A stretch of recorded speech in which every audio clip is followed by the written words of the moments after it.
रद्द हो जाएगी भाजपा के 94 सांसदों की सांसदी। क्या भाजपा सांसदों पर चलेगा BR गवई का बुलडोजर? नमस्कार, मेरा नाम है प्रिया, आप देख रहे हैं पब्लिक इंट्रो। दोस्तों, पूरी खबर मैं बताऊंगी, इसीलिए आप वीडियो को शुरू से लास्ट तक जरूर देखिएगा, तभी आपको समझ में आएगा कि आखिरकार मैं ऐसा क्यों कह रही हूं। आपको बता दें कि बीजेपी के करीब 100 सांसदों पर सदस्यता रद्द होने की तलवार लटक रही है। दरअसल सुहेलदेव समाज पार्टी के विधायक अब्बास अंसारी की विधानसभा की सदस्यता रद्द हो गई है। यूपी विधानसभा सचिवालय ने माफिया मुख्तार अंसारी के बेटे अब्बास अंसारी की विधायिका जो है वो खत्म कर दी है। उनके मऊ विधानसभा सीट को खाली कर दिया गया है। शनिवार को मऊ की MP MLA कोर्ट ने अब्बास को हेट स्पीच मामले में 2 साल की सबसे अधिक सजा सुनाई है। वो 4 दिन पहले जैसे ही उनको ये सजा सुनाई गई, यूपी विधानसभा सचिवालय ने माफिया मुख्तार अंसारी के बेटे अब्बास अंसारी की विधायिका खत्म कर दी।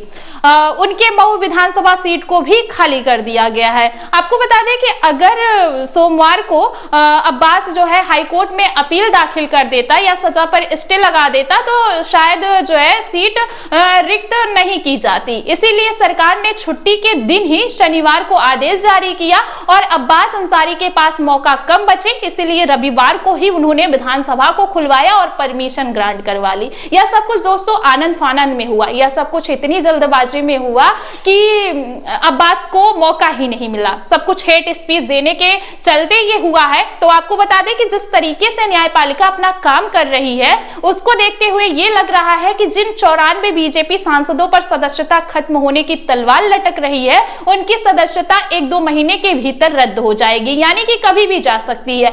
अब इस फैसले के बाद दोस्तों बीजेपी सांसदों की नींद उड़ गई है। आपको बता दें कि धारा 196 के तहत हेट स्पीच से जुड़ी कार्रवाई IPC की धारा 153A और भारतीय न्याय संहिता की धारा 196 के तहत की जाती है, जिसमें 3 साल की सबसे अधिक सजा जो है वो दी जाती है। इसके साथ ही जुर्माना लगाया जाता है। फिर दोनों ही संभव है दोस्तों की जुर्माना भी और 2 साल की सजा भी सुनाई जा सकती है। इस हिसाब से अगर हम देखें तो सबसे पहले नरेंद्र मोदी और योगी आदित्यनाथ और गृह मंत्री अमित शाह की सदस्यता रद्द होनी चाहिए। अब ऐसा मैं इसलिए कह रही हूं दोस्तों क्योंकि हेट स्पीच के मामले में रिपोर्ट कहती है कि योगी आदित्यनाथ ने पिछले 1 साल में 2024 में सबसे ज्यादा हेट स्पीच दिए हैं। 86 हेट स्पीच अकेले योगी आदित्यनाथ ने दिए, जिसके चलते वह नंबर 1 पर है। इसके बाद मोदी जी आते हैं, prime minister of India Narendra Modi. ये इन्होंने जो है 67 हेट स्पीच दी है। और तीसरे नंबर पर आते हैं माननीय गृह मंत्री अमित शाह जी। इन्होंने 1 साल में 58 स्पीच हेट स्पीच दिए हैं। उन पर केस भी दर्ज है, लेकिन कोई कार्रवाई नहीं हो रही है।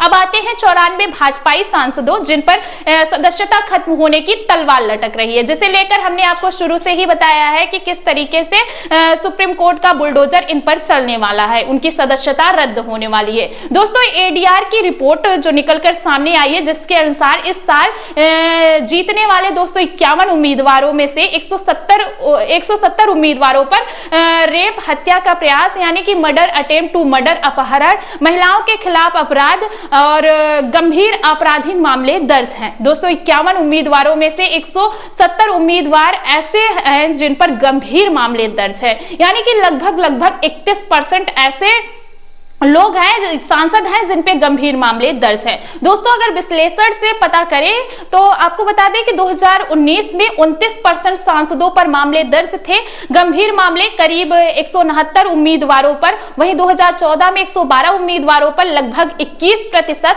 वहीं 2009 में 76 सांसदों पर मतलब 14% सांसदों पर मामले गंभीर मामले दर्ज थे। दोस्तों, इनको अगर हम सीक्वेंस में देखें तो 2014 से 2024 में किस तरीके से लगातार वृद्धि पाई गई है परसेंटेज में और सांसदों की संख्या में किस तरीके से बढ़ोतरी हुई है, आप देख सकते हैं। तो आपको बता दें कि 14% से ये कैसे 30% तक आ पहुंचा है, मतलब सांसदों के जो अपराध है उसमें लगातार वृद्धि हुई है। दोस्तों, अगर 18वीं लोकसभा में सबसे बड़ी पार्टी के रूप में उभरी भारतीय जनता पार्टी के 240 उम्मीदवार जीते हैं, इनमें से अगर इनकी बात की जाए तो 39% यानी कि 94 सांसदों पर आपराधिक मामले दर्ज हैं जिन पर अब जो है सुप्रीम कोर्ट की तलवार लटक रही है। उन्होंने खुद ये जानकारी दी है, लेकिन इन पर अभी तक कोई कार्रवाई नहीं हुई है, क्योंकि आपको बता दें कि हाई कोर्ट और सुप्रीम कोर्ट में मामले जो है वो पेंडिंग चल रहे हैं। अगर वो भी अब्बास अंसारी की कार्रवाई की तरह त्वरित गति से सॉल्व कर दिया जाए तो इनकी भी सांसदी जो है भाजपा के 94 सांसदों की छुट्टी हो जाएगी। लेकिन आने वाला वक्त बताएगा दोस्तों कि क्या इन पर कार्रवाई होती है या सिर्फ मुसलमान सांसदों को देखकर, विधायकों को देखकर ही ये कार्रवाई की जाती है, और क्या कुछ होगा वो आने वाला वक्त बताएगा। फिलहाल आप सभी को इस पूरे मामले पर क्या कहना है, कमेंट में अपनी राय जरूर दें।